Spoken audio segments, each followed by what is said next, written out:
Olá pessoal, tudo bem? Eu sou o professor Adriano Medeiros e você está no canal Bote Fé na Matemática.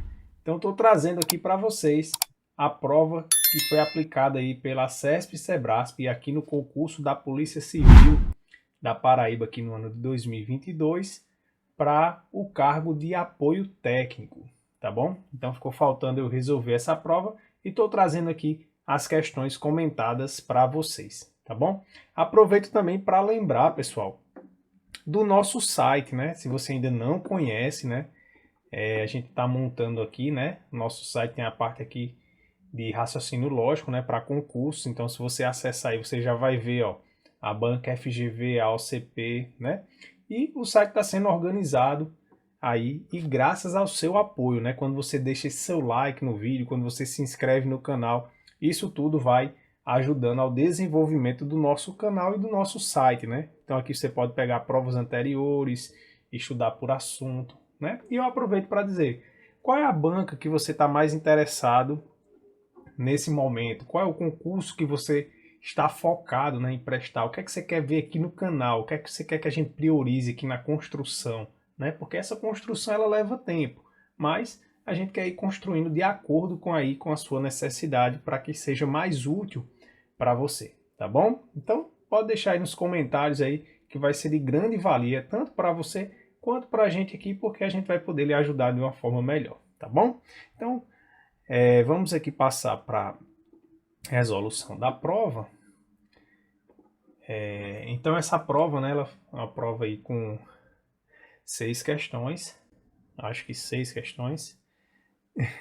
Então essa prova aí, né, que foi aplicada, como eu falei, no concurso aqui da Polícia Civil da Paraíba para os cargos de apoio técnico, tá bom? Então vamos lá, olha só. A 15ª questão, ela falava o seguinte, ó. Uma quadrilha especializada em roubo a bancos é composta por 5 homens: o chefe, o subchefe, especialista em explosivos, especialista em tecnologia, especialista em armas. A polícia descobriu que a quadrilha faria um roubo e que seus membros estariam usando máscaras com cores diferentes: preta, cinza, azul, verde e marrom. Mas não descobriu quem estaria usando qual máscara. Nesse caso, é possível distribuir as máscaras entre os membros da quadrilha de... Bem, nessa questão aqui, né, ele fala como é que é montada a equipe, mas de fato isso não influencia para a questão, porque ele só quer saber de quantas formas 5 pessoas podem ser, né, colocadas aí 5 máscaras distintas. Então, o que a gente tem aqui, né, eu estou colocando esses tracinhos aqui para representar o número de pessoas, né, porque aqui não influencia. E aí a gente vai ter justamente as possibilidades, né? Quantas possibilidades o primeiro tem? 5, né? Que são 5 cores diferentes de máscara. E como ele fala aqui, né, que as máscaras são com cores diferentes, né? Então não tem cores repetidas, então só vai sobrar a opção aqui para o segundo 4 possibilidades, para o terceiro 3, para o quarto 2 e para o quinto uma possibilidade, né? Ou seja, então, nesse caso aqui, a gente tem uma permutação de 5, né? Ou seja, isso aqui é igual a 5 fatorial, que é justamente 5 vezes 4 vezes 3 vezes 2 vezes 1, né? Fazendo aqui a conta, 5 vezes 4 dá 20, 3 vezes 2 dá 6, 6 vezes 20 dá 120 possibilidades, né? Então, a alternativa correta aqui, letra B de bola, né? Ou seja, ele colocou aí os cargos da equipe aí só para tentar lhe confundir, mas de fato aqui não importava muito se tinha distinção ou não entre hierarquia aí né, no bando, tá bom? Então vamos aqui para a próxima questão. Então aqui a questão de número 16, ela diz o seguinte, ó. A figura a seguir apresenta um hexágono regular que ilustra parte do mapa de uma cidade. Cada lado desse hexágono corresponde a uma rua com 100 metros de comprimento, enquanto cada diagonal corresponde a uma rua com 200 metros de comprimento. Durante uma perseguição a pé, policial e suspeitos corriam pela rua AB, né? Então, eles começaram aqui pela rua AB. O suspeito decidiu seguir pelas ruas BC, CD e DE. Então, o suspeito eu vou continuar colocando de azul. CD e DE, tá? Enquanto o policial, que estava a alguns metros atrás, seguiu nas ruas BO, né? Ou seja, ele passou aqui nessa rua, depois foi para BO, depois OD. No ponto D, né, percebendo que o suspeito já havia passado por lá, o policial correu em direção ao ponto E. Então, daqui ele correu também para o ponto E, onde prendeu o suspeito. Né? Agora vamos às alternativas. Então, continuando aqui, é porque a questão era muito grande, eu tinha quebrado em 2 pedaços e não tinha percebido. Mas vamos lá. Então, considerando essa situação hipotética, é correto afirmar que, desde o ponto B até o ponto em que ocorreu a prisão, o policial percorreu. Bem, nesse caso, ó, observe o seguinte, um detalhe é só a gente saber o seguinte, né? Que se a diagonal mede 200, cada pedacinho desse aqui também vai medir 100, né? Mede a metade, né? A distância do centro até um dos vértices, né? Isso aqui seria um raio, né? A gente pode pensar como sendo um raio e é a metade do diâmetro, né? Então, de fato, se a gente contar aqui, né, o suspeito, né, ele correu aqui nas linhas azul, então foi 100, 200, 300, 400 metros.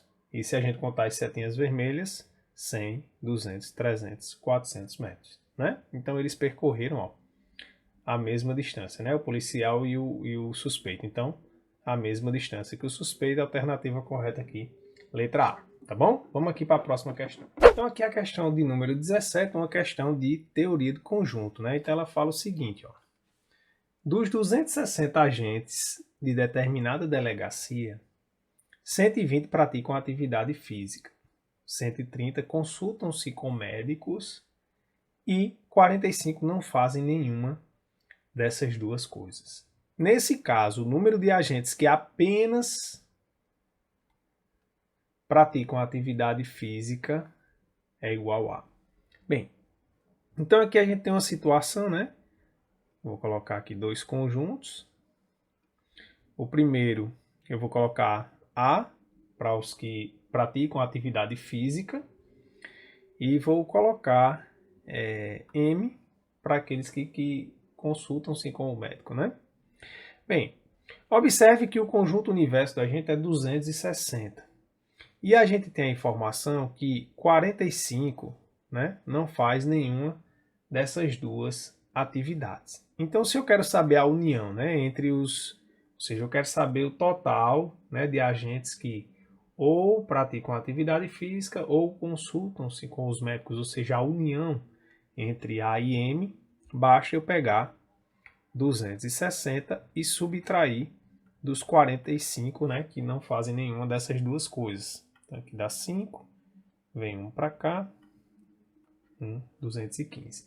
Então, isso quer dizer que o número de A união M, isso aqui é 215. Professor, e agora, o que é que a gente faz?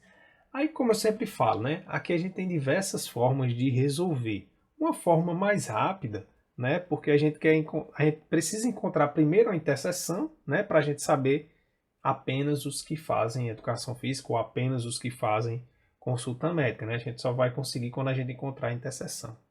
Então, uma maneira nesse sentido aqui que a gente já sabe que a união é 215 é simplesmente a gente somar o número de pessoas que praticam atividade física e que se consultam, né? Quando a gente soma esses dois números, 120 com 130, que vai dar 250, esse número aqui, aí você diz, oxente, professor, mas a união não deu 215? Justamente, porque observe aqui no desenho que eu fiz para vocês. Observe que quando eu conto o número de pessoas que fazem o A e o número de pessoas que fazem o M, eu estou contando duas vezes ó, a interseção. Tá bom? Ou seja, então quando eu subtrair 215 aqui, né, esse número aqui que eu vou encontrar é justamente a interseção que eu contei duas vezes. Tá bom? Então vem um para cá, faz 3 aqui dá 0. Então nossa interseção ela é 35. Beleza? Professor, tem outra forma de fazer? Tem outra forma de fazer. Eu poderia dizer que a interseção é x. Se a interseção é x, os que fazem só A seria 120 menos x. E os que fazem só M seria 130 menos x. E eu já sei que a soma disso tudo aqui tem que dar 215. A gente encontraria, né, quem seria o valor de x, que daria 35. É uma outra forma de você fazer, tá bom? Mas observe que essa forma que a gente soma, né, as duas quantidades e subtrai do total é a forma mais rápida da gente encontrar a interseção, né? Quando a gente está submetendo a algum concurso, né, se a gente consegue ser mais rápido do que o nosso candidato, isso vai contar, né, muito no final do resultado. Bem, então, ó, se a gente já sabe quanto é a interseção, a gente tem que os que praticam atividade física, que é esse conjunto todinho grandão aqui, é 120. Então, os que praticam só atividade física, basta a gente fazer 120 menos 35, tá? Então, coloca 5 aqui, vem 1, 8 para 12, 8, 4 para 12, 8, vem para cá 0. Então, esse número aqui é 85, tá bom? Para a gente saber os que fazem só atividade física, eu vou pegar os que fazem atividade física e tirar a interseção. Da mesma forma, se eu quisesse saber os que faziam só consultas médicas, então eu teria que pegar 130 e subtrair da interseção, que é 35. Tá? Então, nesse caso aqui, a alternativa correta, letra E de esperança. Vamos aqui para a próxima questão. A questão de número 18 aqui é uma questão bem interessante, a questão envolvendo razão, né? Então, vamos ver como é que a gente poderia resolver esse exercício. Olha só. De um auditório com agentes da Polícia Civil saíram 42 mulheres e restaram agentes na razão de 2 homens para cada mulher. Tá? Então, vamos guardar isso aqui. Se sublinhar aqui para a gente coletar mais fácil a informação. 2 homens para cada mulher. Depois, 50 homens saíram do local e restaram agentes na razão de 3 mulheres para cada homem. Tá bom? Então, 3 mulheres para cada homem depois que 50 homens saírem. Nesse caso, o número de agentes que havia inicialmente no auditório é igual a. Então, olha só, eu vou fazer o seguinte. Como antes dele falar em razão aqui, ele disse que 42 mulheres saíram, eu vou deixar esse número de 42 mulheres aqui à parte. Então, eu vou anotar aqui esse 42, que a gente, né, não esquecer de somar no final, né? Porque ele quer saber o número total de agentes que havia inicialmente. Então, essas 42 aqui também vão entrar na nossa conta, tá bom? Mas agora o que eu vou fazer é o seguinte, pronto. Então, essas mulheres aqui já saíram e o que importa eu vou dizer agora para a CM as mulheres que estão lá a partir dessas 42 que já saíram, tá certo? Então, aqui são as mulheres e eu vou chamar de H os homens, tá bom? Então, fora essas 42 aqui. Esse M aqui eu não estou contando essas 42, tá? Que fique claro isso. Pronto. Aí o que ele fala é o seguinte, que nessa situação aqui, né, restaram agentes na razão de 2 homens para cada mulher, tá bom? E o que quer dizer isso? Aí a gente coloca a razão, ó, 2 homens, né? Então 2 sobre H para a razão de uma mulher. Então 1 sobre M. Certo? Então, sempre que a gente falar a razão de 2 para 1, é isso que a gente tá querendo falar, né? Que essa razão aqui, 2 sobre o número total de homens, é igual a 1 sobre o número total de mulheres. Beleza? Pronto, aí vamos seguir. Depois, 50 homens saíram do local e restaram agentes na razão de 3 mulheres para cada homem. Tá? Então, aqui a gente faz a mesma relação. Ó. 3 mulheres, né? Ó, 3 mulheres para cada homem. Observe que o número de mulher não se alterou, né? Daqui para cá. Só que o de homem se alterou, né? Então, dos que sobraram, né? Então, ficou 1 sobre... Qual é a quantidade de homens que sobrou? É justamente H menos 50, que foi a quantidade que saiu. Tá certo? Então, essas são as duas relações. Pronto, agora a gente vai conseguir encontrar o número de homens e mulheres que tinham após essa primeira saída. Então, Observe que daqui eu posso usar meios pelos extremos, então o número de homens é igual a 2 vezes o número de mulheres, tá? E aí eu vou usar isso aqui também, eu posso fazer também meios pelos extremos, então fica ó, m vezes 1, fica m igual 3 vezes h menos 50. Então, já vou colocar logo 3 vezes h, tá 3h, menos 3 vezes 50, 150, tá bom? Pronto, aí agora o que é que eu vou fazer? Eu vou usar essa informação aqui, ó, aqui, né? Então eu vou ficar que o número de mulheres é igual a 3 que multiplica 2m menos 150, tá? Então, m é igual a 6m menos 150. Aqui você escolhe como você quer passar um para lá, tanto faz. Então, eu vou passar o 150 para cá e vou passar o m para o segundo membro, né? Ele vem negativo. Então, daqui a gente tira que 150 é igual a 5m. Esse 5 eu passo dividindo. Então, isso implica para a gente que m é igual a 150 dividido por 5, que vai dar 30, né? 150 dividido por 30. M é igual... Perdão. Dividido por 5, né? Dividido por 5, M é igual a 30. Tá bom? Não estranhe não que tá o 150 de um lado, depois eu coloquei de novo. Não é igualdade? Se é igualdade, tanto faz eu olhar de um lado e do outro. Tá bom? Para você não causar estranheza em você. Pronto, então o número de mulheres é 30. Então o número de homens, basta eu voltar aqui em cima, ó, é o dobro de mulheres. Então é 2 vezes 30, que dá igual a 60, né?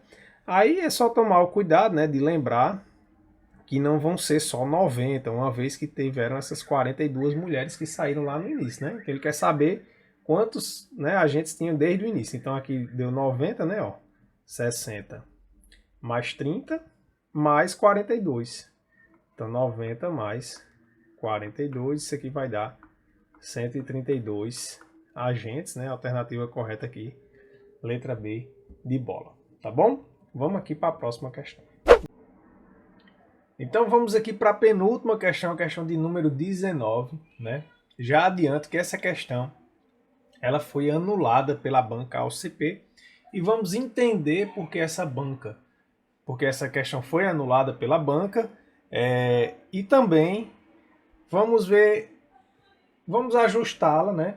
Para que a gente consiga resolver, na verdade, das duas maneiras possíveis que teria de interpretação aqui nessa questão aqui, tá? Olha só. Considere que o nível de ruído sonoro provocado por pessoas em um ambiente seja diretamente proporcional ao número de pessoas presentes no local, tá bom? Então eu já vou colocar aqui, ó. Ruído diretamente proporcional ao número de pessoas, tá? E inversamente proporcional ao volume interno do ambiente. Então o ruído ele é inversamente proporcional ao volume interno do ambiente. Vou colocar só o volume para a gente não perder tempo aqui, tá? Bem, considere ainda que ao encerrar as investigações de um crime, um delegado tenha reservado uma sala de delegacia para uma entrevista coletiva, mas, após perceber que a quantidade de pessoas presentes era o dobro da inicialmente prevista, ele tenha transferido todos para um auditório. Nesse caso, se o auditório tiver o quádruplo do volume interno da sala inicialmente reservada, então o nível de ruído sonoro medido no auditório será igual... Aí, bem, onde é que tem dupla interpretação aqui na questão? Observe que ele fala, né, que ele tinha reservado, né, o delegado tinha reservado uma sala da delegacia, né, para uma entrevista coletiva, tá certo? Para uma quantidade X de pessoas. Só que na verdade, né, digamos que ele tem reservado para 5 pessoas. Só que na verdade a quantidade de presentes era o dobro, ou seja, 10 pessoas vieram, né, era o dobro do inicialmente previsto, tá? E aí qual é o problema? Por exemplo, quando a gente vai comparar aqui né, o ruído entre a sala que foi inicialmente reservada com relação ao auditório, na sala inicial a gente leva em consideração o quê? A gente leva como tinha sido inicialmente planejado para um número de pessoas X ou já para esse número de pessoas que apareceu lá, 2x, digamos assim.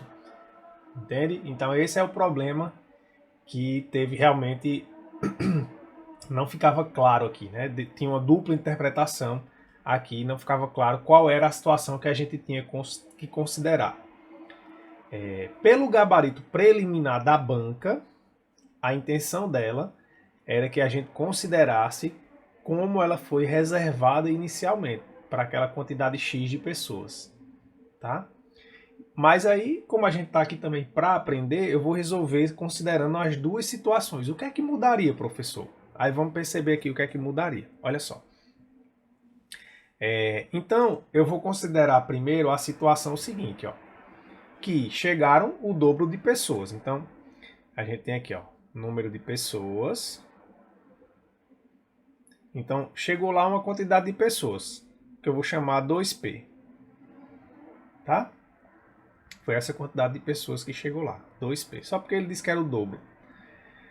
Mas não vai influenciar aqui, né, na nossa situação. Aí a gente tem aqui o volume, né? Que no volume na sala 1, né, na sala que estava inicialmente reservada, eu vou chamar de V1. E no auditório eu vou chamar isso aqui de V2. Ah, e o detalhe, essas mesmas pessoas foram levadas para o auditório, né? Então eu vou colocar aqui, é o mesmo número. E a gente quer medir aqui o ruído, né? Então o ruído na primeira sala eu vou chamar de R1, na segunda sala eu vou chamar de R2. Pronto. Agora observe o seguinte. Nessa configuração que eu estou considerando as pessoas que chegaram lá, né? Ou seja, 10 pessoas que chegaram lá e essas 10 pessoas foram removidas para o auditório. Observe que essa informação aqui, como ela é a mesma, né, tanto na sala como no auditório, ela não vai influenciar aqui no ruído, né, porque já que ela permanece constante. Então, nesse caso aqui, eu tenho uma regra de 3 simples entre grandezas que são inversamente proporcionais. Então, para saber a relação, basta multiplicar em linha reta aqui, né? Então, a gente tem que... só um detalhe aqui, né? Deixa eu fazer uma correção. Que ele fala, né, que o volume, né, do auditório ele é 4 vezes o volume inicial, né? Ó, o quádruplo do volume. Então, aqui no caso, eu coloco 4V1, tá? Só essa correçãozinha aqui.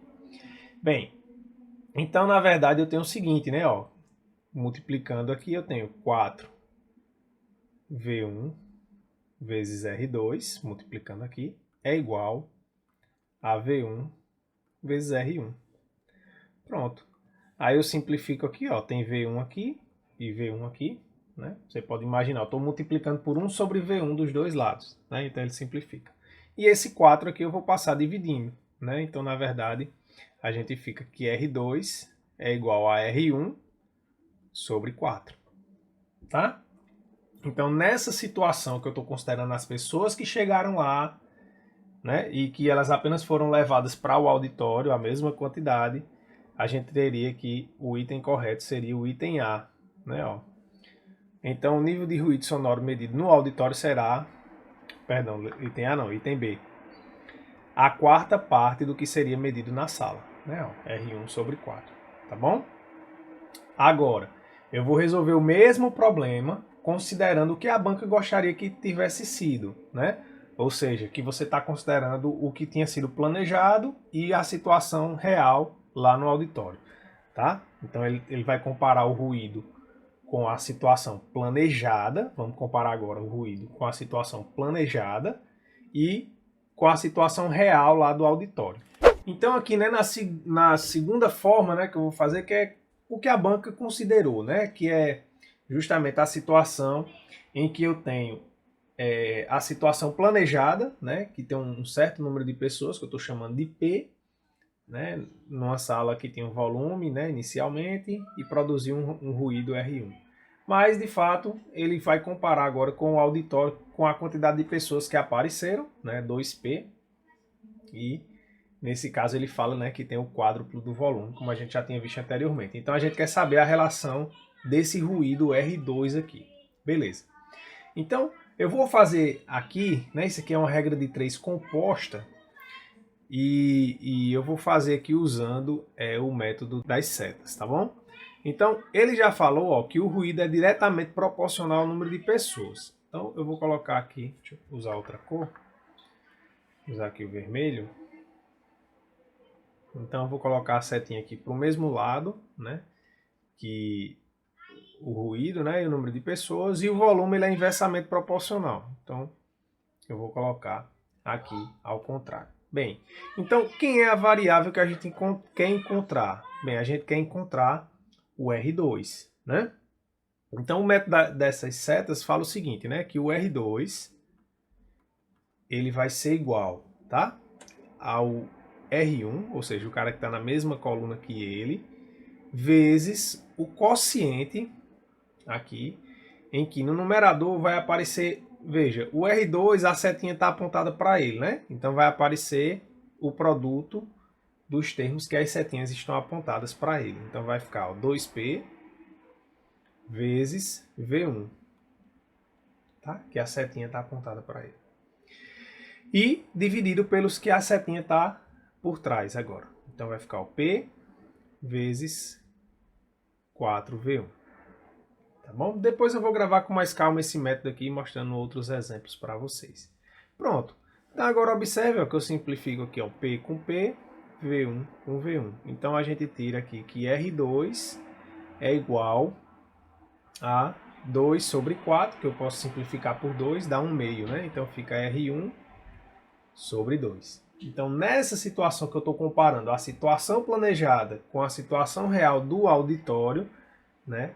A gente tem que o nível sonoro medido no auditório será igual a metade do que seria medido na sala, que foi o gabarito preliminar da banca. Então a banca tinha essa intenção, mas o texto realmente acabou ficando confuso e por isso que a questão foi anulada. Mas eu trouxe aqui para vocês, né, as duas interpretações possíveis e como é que a gente resolveria, tá bom? Então vamos agora para a última questão da nossa prova.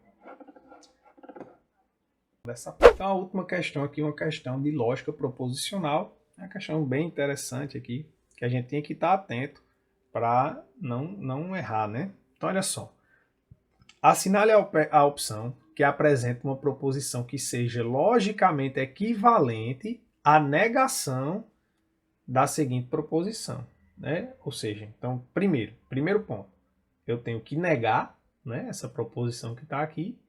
E quando eu fizer a negativa dela, eu tenho que achar uma sentença equivalente a essa que eu estou negando. Tá bom? Então vamos lá. Ele fala, ó, se João participar do concurso e discursar, tá?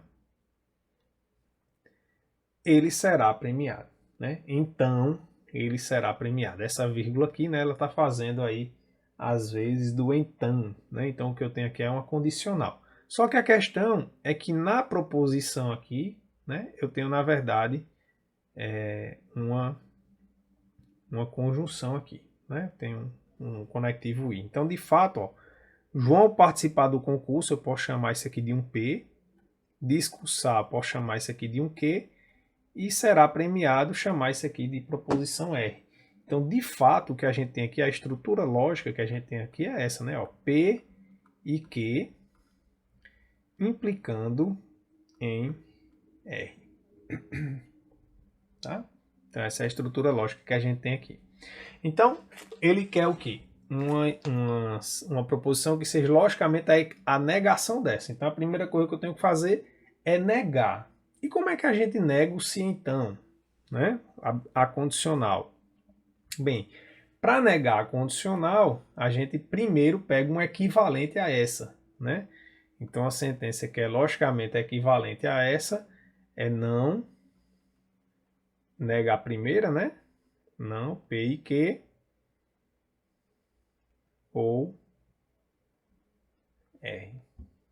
Né? Então, nega e mantém. Né? Nega a primeira e mantém a segunda. Bem, beleza. E aqui fica um ou, né? Pronto, e agora? Eu já neguei, tá certo? Ou, perdão, não neguei. Eu sei como negar. Então, eu vou negar agora essa frase, porque é isso que eu quero, né? Então, o primeiro passo é negar essa frase aqui. Então, como é que eu nego essa frase? Eu vou negar essa. Então, a negativa de P e Q implica em R é igual a negativa dessa. Só que negar essa, eu vou fazer o quê? Negar um ou. Negar a primeira. Então, não P e Q vai ser P e Q. Né? A negação do ou é I e a negação do R, não R. Pronto. Então, eu fiz... O que eu fiz aqui, né, foi justamente negar, né, o nosso se então. Pronto. Aí é só a gente procurar, ó. Essa daqui já vai ser a sentença logicamente equivalente. Então, é só a gente procurar aqui, ó. Vai ser: João participará do concurso, né, que é P, e, né, que é o conectivo que aparece aqui, discursará, mas ele não será premiado. Ou seja, I não R, né? E esse mais também está dizendo no sentido de adição, né? E não será premiado, né? Porém, ele não será premiado. Ou seja, a gente também poderia colocar aqui e não será premiado. Tá bom? Então, nesse caso aqui, alternativa correta, letra C. Tá bom, pessoal? Então, espero que vocês tenham gostado. Se realmente você gostou, né? Deixe seu like aí no vídeo, se inscreva no canal, né? E fale para nós aí quais são suas sugestões para a gente ir crescendo junto aí nesse site, né? E também aqui nos vídeos do YouTube que eu estou trazendo para vocês. Então, um forte abraço, fiquem com Deus e até a próxima.